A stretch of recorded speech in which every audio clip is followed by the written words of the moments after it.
Bon, salut les gars. Bon, on se retrouve pour une petite vidéo aujourd'hui. Pour la présentation de la moto.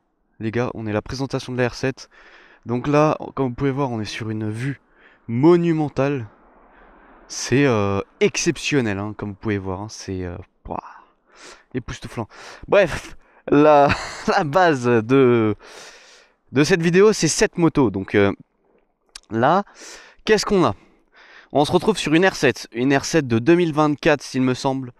Et donc là c'est une option A2. A2 donc comme vous pouvez voir elle a été refaite, un peu modifiée. Euh, c'est c'est une moto qui a été préparée un peu. Donc là je vais vous présenter un peu toutes les spécificités de cette moto. Ce qui a été changé, je vous donnerai le prix. Et s'il faut je vous mets toutes les refs en description si vous avez besoin de quelque chose. Donc commençons. Donc là on est sur une moto A2 de 2024, donc la R7. Elle est bridée A2, donc c'est du 47,5 chevaux. Donc c'est déjà, ce qui est déjà très très bien, on va dire pour quelqu'un qui commence. Moi personnellement j'ai le permis depuis 4 mois. Donc voilà. Donc dans un premier temps je vais vous présenter un peu tout ce qui est les accessoires que j'ai rajoutés. Et ensuite je vais vous parler de la couleur, parce que comme vous pouvez voir il y a une couleur assez sympa quand même sur la moto. Donc dans un premier temps, on va se rapprocher, on va aller vers l'avant. Hop, on va baisser ces petits. Elle est dégueulasse, je m'en excuse, elle est ignoble. Mais bref, c'est pas le sujet.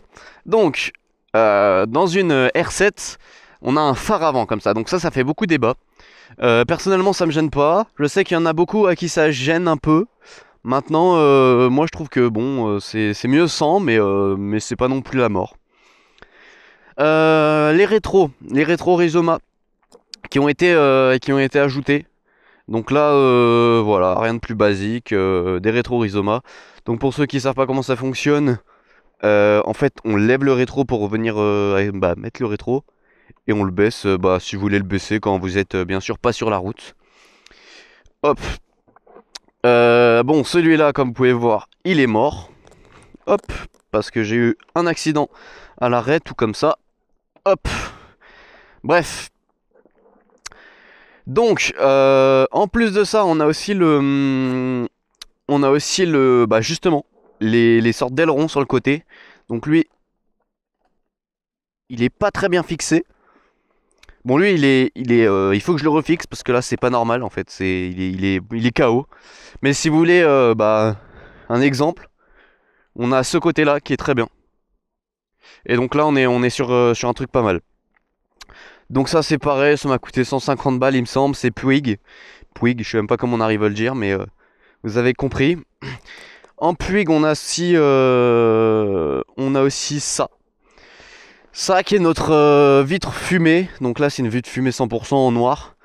Sur lequel je vais venir rajouter. Bon, ça c'est mon fixation pour ma Insta360 avec laquelle je filme là. Donc ça c'est pareil, 100 €.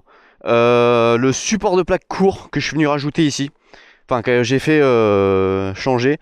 Celui-là, donc je sais plus combien il m'a coûté, mais ça c'est, je pense que c'est commun à quasiment toutes les motos. On a l'échappement, les gars. Échappement que je conseille personnellement. Maintenant c'est pas le meilleur. Le son je l'aime beaucoup, il crépite, c'est un son assez rock. Mais si vous voulez des gros coups de fusil, c'est pas avec celui-là que vous allez l'avoir. Mais je vous ferai écouter le son après, vous allez voir, c'est un bon échappement. Ensuite, on a aussi donc la couleur qui a été changée. Donc au niveau de la couleur, on est sur une couleur noire et rouge. Je me suis inspiré d'une photo, je sais plus si c'était sur Pinterest ou je ne sais plus quoi. Je l'ai fait faire par un peintre, 1500 €, ça c'est clair et net. C'est cher, ça c'est sûr, mais bon, si vous voulez une bonne photo, pas le choix. Ensuite, on a aussi les poignées de frein et comment on appelle ça, les poignées de frein et les repose-pieds en bas et en haut, qui sont noirs tous. Donc cela c'est normal. C'est simplement parce que je l'ai fait changer directement. Donc voilà, ça c'est mes petits changements de la R7. En tant que moto, en tant que A2, en même temps je vais vous remontrer la vue. En tant que moto A2, elle est exceptionnelle, d'une facilité à la manier. Franchement, j'ai beau être nouveau conducteur, comme vous pouvez voir sur mes TikTok ou sur mes... Bon, je suis pas le pilote, hein, je suis pas du tout pilote, etc. Je ne sais quoi. Mais je trouve ça exceptionnel. Donc très maniable, très facile à emmener dans les courbes. Donc elle est aussi très simple à venir corriger nos erreurs dans les courbes. Si jamais tu sens que l'erreur a été faite, bah tu peux vite la corriger. Donc pour apprendre, franchement, il n'y a pas mieux. Franchement, pour apprendre, il n'y a pas mieux. Euh, donc elle est disponible au prix de 9 999 € en neuf. Bon là aujourd'hui il y a la 2026 qui est sortie. Mais non, sinon, bah j'ai rien d'autre à dire de plus. Si les prochains changements, je pense que je vais enlever les clignots.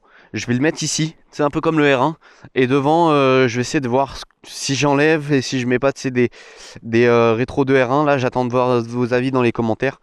Donc voilà. Bref, on va passer au bruit parce que je pense que le bruit, vous avez tous envie de l'entendre. Il est exceptionnel ce bruit. Et bien écoutez, on n'a plus qu'à le mettre, hein. Ok, bon là on allume la moto. Ok, bon le bruit est pas très très fort, pas besoin d'avoir un bruit exceptionnellement fort. Et vous savez quoi? En même temps je vais vous rapprocher. Hop.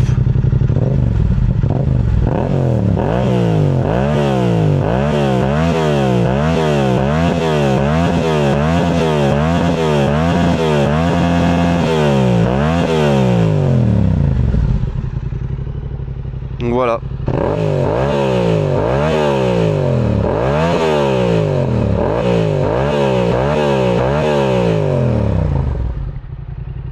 Donc voilà, donc comme vous pouvez voir, le bruit il est quand même sympa.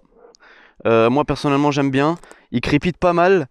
C'est un truc sur la route qui moi me fait kiffer, j'adore ça. Et donc voilà, hein.